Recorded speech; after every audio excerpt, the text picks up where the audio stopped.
You know, in the world of coaching and teaching and training and education in general, there's a phrase that says, you don't know what you don't know. It's also known as unconscious incompetence.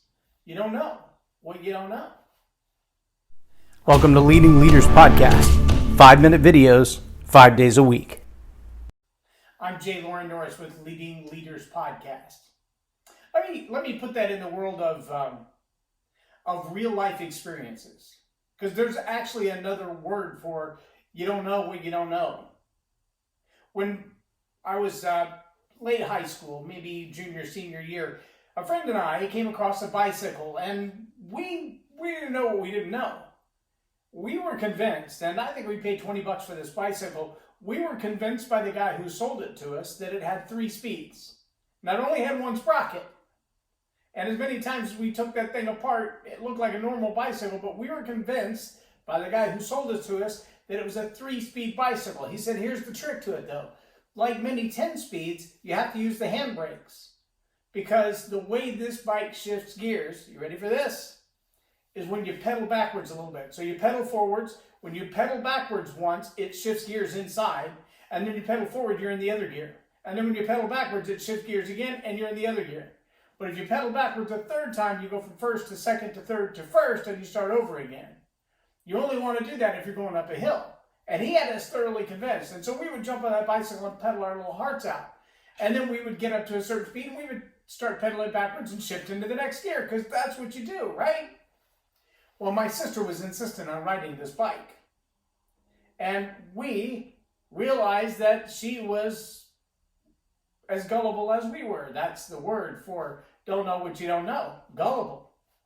And so we told her, if you get on this bicycle and you get it going fast enough, it will stop itself. Because it didn't have any handbrakes. We would stop it by dragging our feet on the ground or just jumping off of it and letting it fly into stuff. I mean, we only paid $20 for it. Who cares, right? So we got her on this bicycle, and she came all the way down the street. Now, if we had cell phones, this would be a viral video worth millions of views. But she hit the edge of the driveway, she jumped in the air, she landed in the grass, and the bike didn't stop by itself. And she wouldn't jump off of it. She rode it all the way down the hill in the yard into the world's largest cedar tree full of mosquitoes and bees and everything else. But the best part was the sound she made as she went over the hill. Wow! Wow! And she was convinced the brakes were going to engage at some point. Now, why do I tell you that? Is it to mock my sister? No. Is it to mock my friend and myself who believed that a bicycle could shift gears if you pedaled it backwards? No. It's because all of us at some place in our life, at some area in our life, there's something that we think we know. Something that we've been told by someone that we probably shouldn't have trusted. And we're making decisions in our life based on someone else's intentional deception. I mean, they knew they were lying when they told you that. They knew that you didn't know what you didn't know. That you were unconsciously incompetent. You had no idea how wrong you were. And they played on that. Now, some of the best in the world at that are politicians. There are also some pretty good salespeople who do a really good job of playing on your lack of knowledge or ignorance or gullibility. There are a lot of people who will take advantage of you in relationships because, well, they realize that you don't know that you don't know. And that word gullible, it seems so harsh and crude and disrespectful. But no more so than actually taking advantage of someone who thinks they know and they really don't. As leaders, we have a responsibility to understand when someone doesn't know. We also have an obligation to integrity and character when they think they know and they don't know.